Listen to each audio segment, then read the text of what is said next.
저는 아내의 외도로 이혼하게 되어 돌싱이 된 지 몇 년 차인 남자입니다. 그래도 몇 년을 부부로 살다가 혼자가 되게 돼서 적적하기는 하지만 나름 바쁘게 살고 있습니다. 제 앞으로 가게 하나 하고 있고 요즘 사람 구하기도 힘들어서 정신없이 바쁘게 살고 있네요. 제가 어떻게든 잘해보겠다고 열심히 돈 버는 동안 내 집에 다른 사람을 끌어들인 아내를 생각하면 여전히 용서가 되지 않습니다. 하지만 결국 아내나 저나 외로움 앞에서는 똑같은 사람이지 않겠나 싶네요. 외로움이 커지니 아내도 그런 선택을 했을 거예요. 제가 외로워지니 그 기분이 이해가 가기도 합니다. 잘 살아보겠다고 열심히 달려온 삶이지만 혼자 남겨진 아내도 나름 외로웠을 겁니다. 가게 일을 일하는 매니저랑 같이 번갈아 가면서 돌보기 때문에 그날에는 제가 늦게까지 가게에 있다가 저녁 늦게 집에 들어오게 되었습니다. 덕분에 늦잠을 자버렸지요. 해가 중천이던 오후에 잠에서 깨고 나서 혼자 빈둥대고 있던 상황이었습니다. 제가 딱히 취미는 없는 사람이고 특히 혼자가 되고 난 뒤에는 매번 가게에서 늦게 퇴근한 날이면 이런 생활의 반복이었습니다. 그런데 현관문에서 초인종 소리가 들려왔어요. 얼마 만에 울리는 초인종인가 싶었습니다. 제가 사는 곳이 지방에 위치해 있고 20년도 넘은 오래된 복도형 아파트라서 이웃들하고는 어느 정도 안면을 트고 지내는 사이이기는 합니다. 엘리베이터 앞이든 분리수거를 할 때든 어떤 이유로든 마주칠 일이 많기도 하고 오래 살기도 했고요. 초인종을 누른 사람은 다름이 아니고 바로 옆집에 사는 아줌마였습니다. 그 아줌마 남편이 제가 알기로는 공사 쪽 일을 하는 사람이라 길게는 한 달에 한 번 집에 들어올 때가 있고 보통은 주말 부부 생활을 하는 사람이었습니다. 평소에는 그냥 인사 정도 하는 사이였기는 한데 나이 또래는 저랑 비슷해 보였는데 은은한 미소가 참 매력적인 사람이었지요. 아무튼 워낙에도 조용조용하기도 하고 같은 아파트 같은 층에 산다는 거 말고는 딱히 연결고리도 없고 해서 저한테 무슨 볼일로 초인종까지 눌렀나 싶었습니다. 그녀 말이 친정아버지가 갑자기 아파서 병원에 가봐야 한다고 하더라고요. 그런데 자기 딸이 5이면 집에 돌아오는데 애를 혼자 둘 수가 없으니 저보고 좀 자기 돌아올 때까지 대신 봐줄 수 있느냐 물어보더군요. 6시 전에는 돌아오겠다고 하면서 말입니다. 마침 저도 딱히 하는 것도 없던 상황인데다가 가게야 어차피 그날은 매니저가 가게를 오픈하는 날이라 제가 1시간 정도는 봐줄 수 있다고 하고 알겠다고 말했습니다. 이웃 간에 이 정도 부탁이 못 들어줄 것도 없다 생각했습니다. 부탁 하나 들어주면 저도 나중에 신세질 일이 생길 수도 있다 생각했고요. 아줌마 말대로 5시가 돼서 아줌마 딸이 들어왔습니다. 그런데 막상 남의 집 애랑 한 집에 있을라니 엄청 어색하더군요.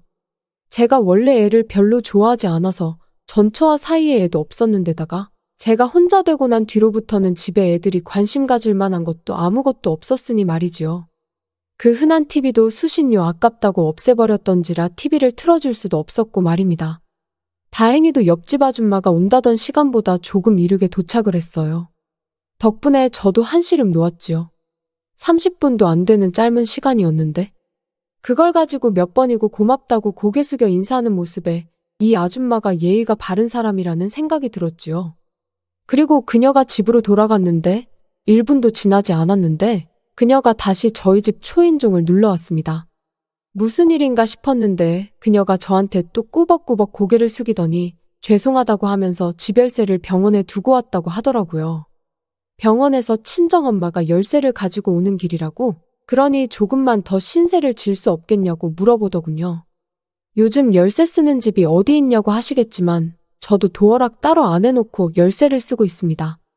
그냥 오래된 아파트라서 사실 제 돈 들여서 바꾸고 그러고 싶지도 않고 열쇠가 익숙해서 그래요. 아마 그녀도 같은 이유였을 겁니다. 어차피 가게는 매니저한테 열어달라고 부탁을 해놓은 상황이고 그래서 시간적인 여유가 있는 편이었습니다. 친정어머니가 오신다고 했으니 천천히 기다려보기로 했네요. 그래서 처음으로 그녀와 터놓고 이야기를 나누게 되었는데 조금 저보다 나이가 같거나 어려 보였는데 의외로 저보다 나이가 많더라고요. 평소에는 맨날 수수한 모습이라 몰랐는데 가만 보니 어머니 병원 다녀온다고 화장도 하고 옷도 차려입은지라 뭐 20대 여자들에 비교하면 한참 모자란 수준이긴 하지만 꾸며놓으니 확실히 미인상이긴 하더군요. 금방 올 줄 알았던 그녀의 어머니가 시간이 꽤 지났는데 오질 않더라고요. 언젠간 오겠거니 싶기도 하고 어여쁜 모습의 여자와 오랜만에 길게 일상적인 대화를 나누고 있으니 저한테는 솔직히 나쁠 것이 하나 없었습니다. 그런데 분위기 파악도 못하고 전화기가 울리더군요. 가게 매니저가 혼자서는 힘든 상황이라 출근을 좀 해줘야겠답니다. 이 친구도 안 그래도 가뜩이나 요즘 일하기 힘들다고 툴툴대는 게 심해졌었거든요. 그래서 어떻게 좀 봐달라고 할 수도 없고 그렇다고 이 모녀를 내가 집 비운다고 내쫓을 수도 없고 그렇더라고요. 그래서 잠깐 고민하다가 그녀한테 저는 이제 출근해봐야겠다고 부담 갖지 말고 이 집에 계시다가 가시면 된다고 했습니다. 그리고 저희 집 열쇠를 그녀한테 내밀며 문단속만 잘 부탁한다고 이야기했네요. 대신 제가 퇴근이 늦는 편이라서 늦은 밤에 열쇠 받으러 실례 좀 하겠다고 했어요. 옆집 사는 이웃인데 의심할 것도 없고 집에도 가져갈 만한 것도 없다 보니 그렇게 하는 게 어렵지는 않았는데 그녀가 엄청난 신세를 진 것 마냥 저자세로 감사하다고 말하더라고요. 뭐 대단한 일 한 것도 아닌데 왜 그러시냐고 말하고 부랴부랴 집을 나섰지요. 그런데 마침 그날 가게 문 닫을 때쯤에 친하게 지내던 동네 형님들이 오셔서 같이 술 한잔 주고받다 보니 저도 모르게 발동이 걸려버리고 말았습니다. 제가 집 열쇠를 그녀한테 맡겨놓은 상태라는 것도 까먹고 생각 없이 술을 진탕 마셔버리고 만 것이죠. 집에 어떻게 갔는지 기억이 잘 안 나는데 잠에서 깨가지고 눈을 떴더니 처음 보는 광경이 눈에 펼쳐져 있더군요. 집안 구조는 똑같아 보이는데 침대며 이불이며 제 방에서는 한 번도 본 적 없는 것들이었으니 말입니다. 여기가 어딘가 싶었는데 화장대 위에 올라와 있던 아이 사진을 보니 제가 우리 집이 아니라 옆집 아줌마 집에서 잠들었다는 걸 깨달았습니다. 제 술버릇이 좀 나쁜 편이라서 필름이 끊기는 게 기본이라 늘 신경 쓰면서 자중하는 편인데 집에 택시 타고 들어오면서 긴장을 풀어서 또 필름이 끊겨버렸나 봅니다. 그런데 이게 웬걸, 뭔 짓을 했길래 제가 다른 곳도 아니고 옆집 아줌마 집에서 잠까지 자게 되었나 싶더군요. 옷은 어디 갔는지 이불 속에서 고개만 돌릴 수밖에 없는 상황이고 하나도 기억이 안 나니까 이게 무슨 일인가 싶더라고요. 한참 부시럭대고 있다가 인기척을 느꼈는지 옆집 아줌마가 방문을 열고 들어왔습니다. 적나라한 상태다 보니 화들짝 놀라서 이불 속으로 다시 튀어들어갔어요. 옆집 아줌마는 그 상황에도 아랑곳하지 않고 저를 보고 매번 인사할 때 짓는 그 은은한 미소를 지으면서 이제 일어났냐고 묻더라고요. 화장을 지운 평소에 마주치던 그녀의 모습인데 그 평범한 외모가 그날따라 왜 그렇게 이뻐 보이는지 싶었습니다. 얼굴에 열이 오르는 게 빨갛게 달아오르는 게 느껴질 정도였거든요. 그런데 난데없이 그녀가 제게 다가와서는 침대에 걸터앉아 제 머리맡 쪽에 앉아서 알 수 없는 표정으로 제 머리를 쓸어내려주며 잘 잤냐고 묻는데 저는 전날의 기억이 없으니 어떻게 해야 할지 모르겠더라고요. 평소에 입는 후줄근한 추리닝이 아니라 주말이나 가끔씩 들어오는 남편을 위한 옷 같은 걸 입고 저러고 있으니 더 정신이 없었습니다. 그녀한테 어느 정도 호감은 가지고 있었지만 옆집 아줌마의 남편도 제가 가끔씩 인사하는 사람인데 거기에 저도 아내가 바람을 펴서 이혼을 했기에 전처가 집에 끌어들인 남자를 마주했을 때가 생각이 났습니다. 그래서 그녀의 손을 뿌리치고 솔직하게 이야기했습니다. 사실 어제 술에 너무 취해서 기억이 하나도 나질 않는다고. 그런데 상황을 보아하니 제가 돌이킬 수 없는 실수를 저지른 것 같은데 미안하다고요. 그녀는 잠시 얼음처럼 굳어서는 말을 잇지 못하더라고요. 그러다가 다시 방에서 나가더니 건조기를 돌린 건지 보송보송해진 제 옷을 건네주더군요. 그리고 그녀가 다시 방에 들어왔을 땐 매번 마주칠 때 보던 그 후줄근하게 집에서 입고 있는 복장으로 바뀐 뒤였어요. 제 열쇠를 받아들고 후다닥 집으로 돌아왔습니다. 내가 도대체 뭔 짓을 했나 싶어서 자책을 하고 있던 와중이었는데 벼랑간 초인종이 울렸습니다. 문에 나 있는 작은 구멍으로 쳐다보니 옆집 아줌마 그녀가 서 있었고요. 용기가 나질 않아서 문 앞에 빼꼼 고개만 내밀고 그녀를 맞이했습니다. 그녀는 술을 많이 마시면 사람이 실수도 할 수 있는 법이라고 술 많이 취한 거 보고 그녀도 어느 정도 짐작은 하고 있었다고 합니다. 그녀는 손에 있는 작은 냄비를 건네면서 저 자고 있는 동안 해장하라고 끓인 거라며 해장국을 건네더군요. 누가 봐도 제가 잘못한 상황에 그녀를 문전박대하는 것도 아니다 싶어서 그녀한테 식사 아직 안 하셨으면 들어오시라고 같이 식사나 하자고 했어요. 그녀는 잠시 머뭇대더니 알겠다 말하고 집 안으로 따라 들어왔습니다. 오랜만에 집에서 끓인 해장국을 먹으니 기분이 묘하더군요. 제가 이혼하기 전에도 전처가 이렇게 제가 술을 마시고 들어온 날이면 바지락을 잔뜩 넣어서 해장국을 끓여줬는데 말입니다. 그녀와 저는 마주 앉아서 서로 말없이 식사를 시작했습니다. 얼어붙은 분위기 속에 밥이 얹힐 것 같더라고요. 화제를 돌리기 위해서 그녀가 해가지고 온 음식을 칭찬해줬지요. 그녀는 또 저를 보며 은은한 미소로 쓴웃음을 씩 지으며 대답은 따로 하지 않았어요. 어색함이 사라지지는 않았지만 왠지 그 미소를 보니 마음이 놓이더라고요. 오랜만에 제 집, 제 식탁에서 저를 위해 끓인 해장국을 먹으며 식사를 하니 기분이 묘했습니다. 바로 얼마 전 저를 위해서 특별히 꺼내 입은 옷을 입고 있던 모습이 겹쳐서 화장기는 하나도 없는 얼굴이지만 마치 제가 피클턴 20대 청춘으로 돌아가서 여자를 만나고 있는 것 같더군요. 그녀가 해장국을 가져왔는데 저는 집에 사실 밥솥도 따로 없었고 즉석밥을 데워서 반찬가게에서 대충 공수해온 마른 반찬들을 같이 차려놓았지요. 그녀는 이런 거 먹으면 몸에 안 좋다며 걱정을 해주더군요. 남자 혼자 뭐 해먹기도 그렇고 사실 가게에서 오래 있는다고 집에서는 밥도 잘 안 먹는다고 멋쩍은 웃음으로 대답했습니다.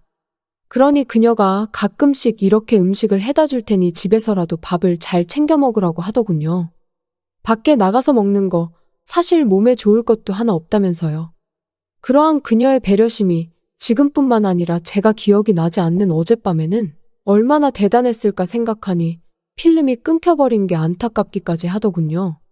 오랜만에 설레임이 아쉽기는 했지만 역시 전처가 저를 두고 외도를 했고 저는 그 사실에 상처를 받았던 게 트라우마처럼 남아있기에 저 또한 똑같은 사람이 되면 안 된다. 이 감정을 억눌러야겠다. 그 생각밖에 들지 않았습니다. 그래서 어렵겠지만 확실히 선을 긋고 정리를 하기 위해서 전날 밤에 이야기를 꺼냈습니다. 제가 간밤에 실수한 게 있다면 정말 죄송하다고요.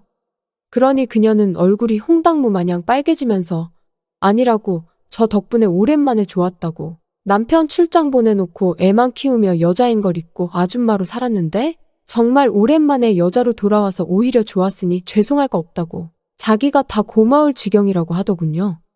그녀가 말을 이어가는 걸 보니 저는 이 상황을 정리하기 위해 꺼낸 말이었는데 오히려 그녀는 어제의 일에 대해서 계속 이야기를 하고 싶어 하는 것처럼 보였습니다. 요즘은 남편이 출장 가서도 귀찮다고 집에도 잘 안 들어온다고 그리고 들어와도 술이나 퍼마시지 아무것도 안 해준다고 하더군요. 그래서 자존감도 많이 떨어지고 이제 여자로서의 삶은 끝났다고 생각했는데 어제의 일로 자기는 자신감이 생겼다고 하는 겁니다. 그 말에 제가 무슨 대답을 해야 할지 몰라 가만히 있었습니다. 그런데 그녀가 난데없이 앞으로 그냥 둘이서 어제처럼 자주 보는 게 어떻겠냐는 제안을 해왔습니다. 어차피 애는 어린이집 보내고 나면 낮 동안은 자기는 혼자 지내는 여자나 다름이 없다고요. 하지만 저는 대답을 하지 못했습니다. 여전히 전처가 집에 끌어들인 그 남자를 마주쳤을 때에 말로 형용할 수 없었던 분노와 믿음에 대한 배신을 마주했을 때의 상처가 너무 컸으니까요. 그 상처의 크기를 알기에 제가 똑같은 행동을 할 수 없다고 다시 한번 그녀에게 선을 그었지요. 하지만 그날 이후로 제가 찾지 않아도 그녀가 알아서 점심시간이 되면 같이 식사를 하자며 초인종을 누릅니다.